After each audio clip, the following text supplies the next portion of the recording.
and good day. So for today, we will be tackling material balance for non-reactive processes under chemical engineering calculations or CHECAC. As we all know, there are certain restrictions imposed by nature that must be taken into account when we're talking about processes. And that certain quote unquote restriction lies on the law of conservation of mass, which states that mass can neither be created nor destroyed. So that builds the foundation of material balance. So for this video, we will be following a quiz style format wherein you can pause the video and try to answer the question first before resuming to see if you got the correct answer. I think the first 5 questions will be conceptual, and then we will be trying to solve a material balance example on a certain type of process. So without further ado, let us begin with the first question. The first question is about process classification. Just a quick recap. Chemical processes may be classified as batch, continuous, or semi-batch. Batch process, what I like to think about is that there are no masses going in and going out of the system. So the feed is charged or fed into a vessel or in the system at the beginning of the process, and this feed will transform into products which would be removed sometime later. So now so no mass crosses the system's boundaries between the time the feed is charged and the time that the product is removed.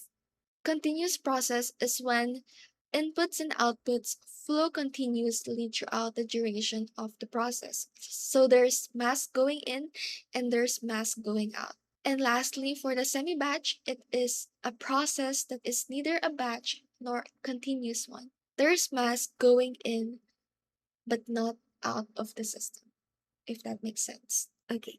So for this question, it says that carbon monoxide and steam are fed into tubular reactor at a steady rate and react to form carbon dioxide and hydrogen.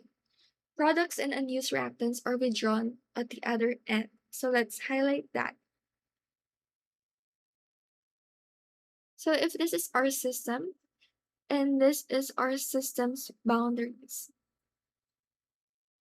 carbon monoxide and steam entering the system, and products and unused reactants leaving the system at the other end. So from that alone, it's giving batch or continuous. But what sealed the deal for me? For me to say that it's continuous is the word flow rate.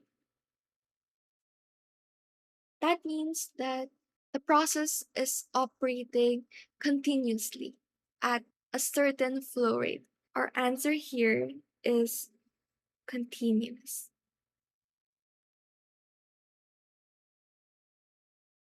Second question. In crystallization, the adhering mother liquor is separated by any of the following except. Okay, let's analyze each choice. A. Evaporation, B. Filtration, C. Centrifuging, and D. Settling. First glance, it is evaporation. Why? Because of the word separated. Evaporation centers on concentration or making the solution more concentrated, not separation. The other choices, on the other hand, centers on separation, including filtration, centrifugation, and settling. Number 3. The moisture content of a material in dry bases exceeds 100% when the moisture content of a material in wet bases exceeds blank. For us to answer this question, let us try to write down the formulas first. Percent for dry bases is moisture, mass of moisture over mass of the bone dry material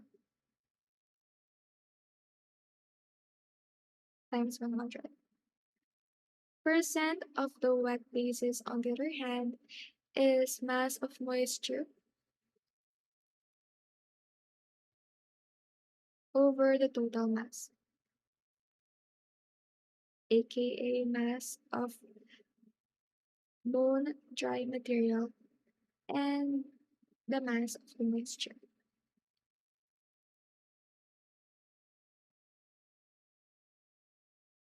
So using logic here, we can say that if our percent wet basis is high, that means that our percent dry basis will be higher. Why? Because in wet basis, we're considering the total mass, but in dry basis, we're only considering the mass of the bone dry material. Okay, so let's see this quote unquote theory in action using an example. If we were given 10 grams of bone dry paper with 20 grams of moisture or H2O, find the moisture content in wet basis and in dry basis, and let's try to compare them.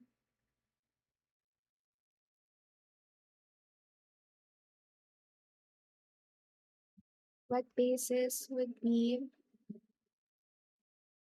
20 grams over 30, and dry basis would be 20 grams over 10 grams. So as you can see here, the percent weight basis is 2/3, or roughly 66. Yes, 66.66% if it's multiplied by 100. And the dry basis here would be 200%. So it would exceed 100% because our percent wet basis exceeded 50%. So our answer here is B. Fourth question. Which of the following is desired in a crystallizer and should be prevented to occur in an evaporator? Of course, we can cross out heat transfer and removal of solvent here, since these are both being utilized in crystallization and evaporation. Crystal formation, on the other hand, is desired in a crystallizer and is prevented to occur in an evaporator. Crystals are products of having supersaturated solutions. And while this might occur in an evaporator, we try our best to prevent this from happening since it might lessen the overall efficiency of the system. With that being said, let us now move on to a sample material balance problem on crystallization. So let me first read the problem for you. A crystallizer is to produce 1 ton per hour of copperose crystals by cooling a saturated solution which is fed to the crystallizer at 120 degrees Fahrenheit. The slurry leaving the crystallizer is at 80 degrees Fahrenheit using cooling water. Then we have the solubility data. Calculate the rate of feed and mother liquor produced in pound mass per hour. So first step is to always draw the process flow diagram.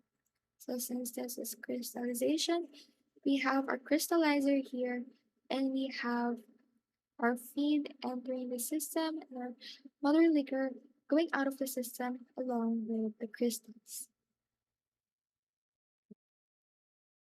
Okay, notice that our given is 1 ton per hour, but what is required from us is pound mass per hour. So we can convert 1 ton equal to 2,000 moments. Another thing to look out for is the word to produce. That means that would be our output, not the feed. So this would fall under the crystal part, which is denoted by the letter C, 2000. So that would be our C.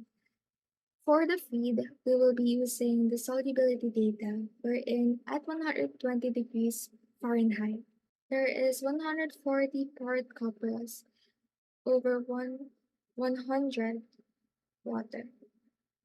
But we have to note that we are considering the mass of the solute over the total mass, which is 100 plus 140. The stream L at 80 degrees Fahrenheit, our solubility data is at 74 over 100 plus, again, 74, using the same explanation or analogy for our letter F. Then we begin to choose our basis, which is 1R, since it was given in our problem that we have a rate of 1R.